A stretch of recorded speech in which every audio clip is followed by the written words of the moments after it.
Chartemis Prime, Chartemis Prime. Reading comics, toys are hella sick, hella whacking it. Taking bad hits, taking bad shit. Subscribe.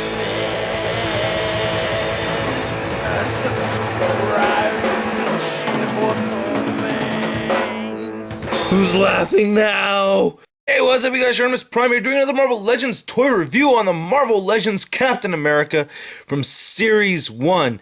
This is a Toy Biz release, part of the very first series of Marvel Legends, and one of the very first Marvel Legends I really wanted to get, even though the first Marvel Legend I ever got was Series 3 Wolverine. I started collecting right when Series 3 came out, and this guy wasn't as easy to get at that time. I'd seen him in the Iron Man from Series 1 kind of disappearing from the stores, and actually got this at a GameStop for $10. Paying $10 for a Marvel Legend at that time was ridiculous to me because they're $7.50 at the time, or $7.55, around $8. And I was like, I'm gonna just cough up the $10 to get this guy, and I did. And I really like this figure a lot. I mean, this was our only Captain America for a long period of time, and I will compare him to all the other Captain. This guy doesn't really stand up to par with the face-off Captain America, as you guys all well probably know. Usually I don't start my reviews with the base, but it just reminded me of, like originally when I was collecting Marvel Legends, and I'm sure this happened with a lot of you, where you just kind of had to have them side by side with their base. I don't know, originally that's how I used to pose my figures, but anyway, let's get into the base a little bit. Now, I think this is the same base that came with Red Skull from Series 5. I have the Red Skull from Series 5, but I don't have the base that comes with him. But regardless, this is a very cool base. You can see it has really nice paint detail in there, and the sculpting is phenomenal. This busted tank, you can see these tank shells. Very cool. I like it. And all these bullet holes, very World War II looking. Like even the beige part, even though it doesn't look like it has a lot of detail, it does. If I turn the light down, you can see the variation in color there. Just a very impressive base. A lot of colors, very well painted. One thing I couldn't help notice here was that all these bullet holes are actually stars. Look at that. Those are all stars. Some of them kind of mushed around a little differently, but those are stars, man.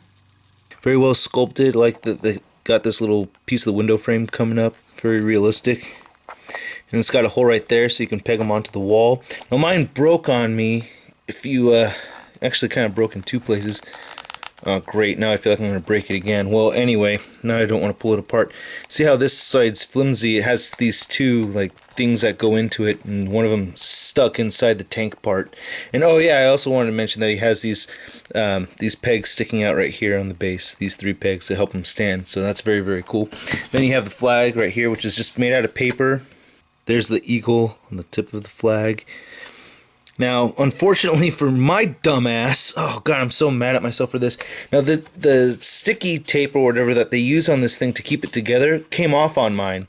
So I kept on having to reapply it and reattach it. And one day I was like, I'm just going to super glue this thing. But when I super glued it, I didn't super glue it up on the top like how it's supposed to. I just have like this 1/4 inch right here. It's like, damn it, why didn't I put it all the way up there? Now I can't take it apart unless I ruin it, and I don't want to do that. So this Captain America is cool, but he is not incredibly badass.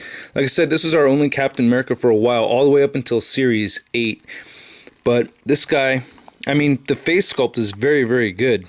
I think it's a good head sculpt. Very Captain America looking. I've had this guy for so long. His, the tip of his nose, his chin, it's got some wear, but I like it. I like how the A is actually sculpted in there. There's his wings, or fin. If you guys were on that podcast with Dave Vonner, you'll know, please sign the petition if you haven't already. I'm going to say it every time. But his head doesn't really move up and down that well, but I'm not talking about the articulation right now. The mesh right here is actually a decal kind of thing going on, and they have it on the arm too, which is very nice. I mean, it's okay. It's not great, but it's okay. Like, just comparing it to like the Ultimate Cap, this is actually all sculpted on there. But this is just kind of, stickered, applied on there, which isn't bad. Like I said, and like with the Ultimate and the face-off caps, their stars are actually sculpted as well. So, I mean, this is a Series 1 figure. This is the first wave of Marvel Legends, so I'm not trying to give this thing too much of a hard time. I still really like this figure. Still have it displayed in my dork room and everything, so it's not like I don't like it. It's just not as good as the face-off, which is, you know, probably why they knew that they could make a better better Captain America. The boots are cool. His paint detailing is a little bit to be desired. It's like kind of there, but kind of not. I'm not really that impressed with the paint detail on this thing. He's very bright colored. Doesn't really look like he has much paint detailing at all, honestly. Shield came out okay. This part's all sculpted. You can kind of see how the stars sculpted and all the rings are sculpted on there. So, yeah, and there's the back of him right there. He's got the flat classic black belt. You know, not a whole lot to say about that part of the figure. But for a Series 1, he has really good articulation. His head does move up a little bit, not much. I always hate saying he has good articulation. Then when I start with the head articulation, it's all hella weak.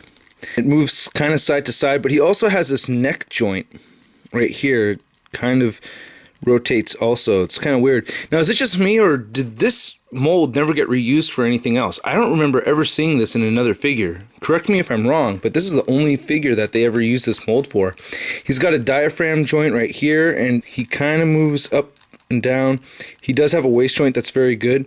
He has ball jointed shoulders. He has a bicep swivel, double jointed elbow, forearm articulation. His wrist moves up and down, and finger clamping action.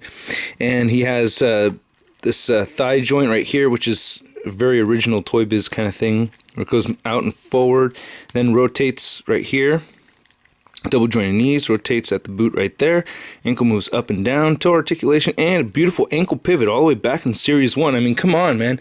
There's still like a lot of Hasbro figures that don't have this kind of articulation, and this is Series fucking 1, man. Dude, this is badass. This is hella sick. Now, here's his shield, which is really, really cool, too. I actually prefer this shield compared to the one that came with the Bucky cap. Like, this new shield is cool. How they have this thing where it just plugs into the back and you have this clip that goes into the side, but this I like more. I just do. The clip is kind of there just to assist you, but if you really want him to hold it by the ropes like that, he can. And I haven't had an experience with these breaking at all. I mean, you could put this on his back just fine. Now, when you put shields on your figure's back, one thing a lot of people forget is that you should put them on just like how you put on a real jacket. Like when you put your jacket on, you put your arms behind you. So you got to do the same thing. It just makes it a lot easier putting the shield on. Look at that, how quick that is, see? And then just move the arms forward once you're done. See? Hopefully that was all on camera because I was looking at the figure. But now it's on his back, and I think that's really cool. And you don't have that big gap like how you do with the other one. But, you know, that's new technology. That's cool. But this just worked out really, really well. Same thing when you're taking it off. You just make sure you throw the arms back. Now, this clip right here, it does help, but you don't necessarily need it, like I said. So just to see what it looks like with him holding the shield without the clip, it does get a little flimsy, but it stays. See, the clip's not involved at all.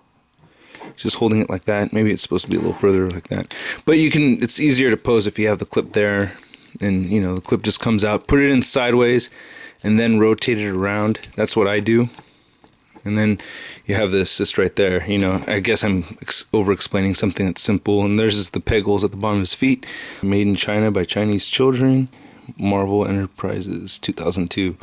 I don't know, just kind of cool to look at that. So 10 years of Marvel Legends. Awesome. Now, the other thing about this Captain America is I think he is one of the shortest Captain Americas. I don't know for sure. So what I'm going to do is a Captain America comparison bonanza. Captain America party! Woo-hoo-hoo! So this Captain America actually isn't as short as I thought he was. He's just, you know, they're around the same height, just a little bit shorter than the Series 8 Captain America. And of course we have the face-off Captain America, where he actually definitely looks a bit taller, even if I spread his legs a little bit more. Then we have World War II Captain America. Thank you, Fernando Tron. And this guy is actually, he looks like he's a little on the shorter side. I don't know. He may be shorter than the Series 1 Cap, so this one may be the shortest one. And then we have movie Captain America, First Avenger Captain America. Now he's even, I don't know, he's shorter too. And then we have Commander Rogers, which is quite a bit taller than the Series 1 Cap. And then we have the glorious Bucky Cap figure, which is still a little bit taller. So that's my review, you guys. You know, if you're short on cash and you really want a Captain America figure, this could be a really good way to go. I definitely recommend the face-off cap over any other Captain America figure, but this is still a good Captain America, especially if you have the Series 1 Iron Man and Series 1 Hulk. You know, you gotta complete that Wave 1 set. So, yeah, that's my review. I hope you guys dig it, and I'll catch you later. Peace. That's crispy. Oh, that's Artemis. He is so awesome. But now what should I do on the internets? You go to BKBN.net! Here, let me show you, man! Big Kids Big News is #1 source for geek news, reviews, toys, comics, movies, cartoons, video games, and more! Next time you're done watching my videos, where are you going? BKBN.net. Where are you going? BKBN.net. Oh, shit, I can't remember the fucking name. Oh, the play, it's Mesh. Okay.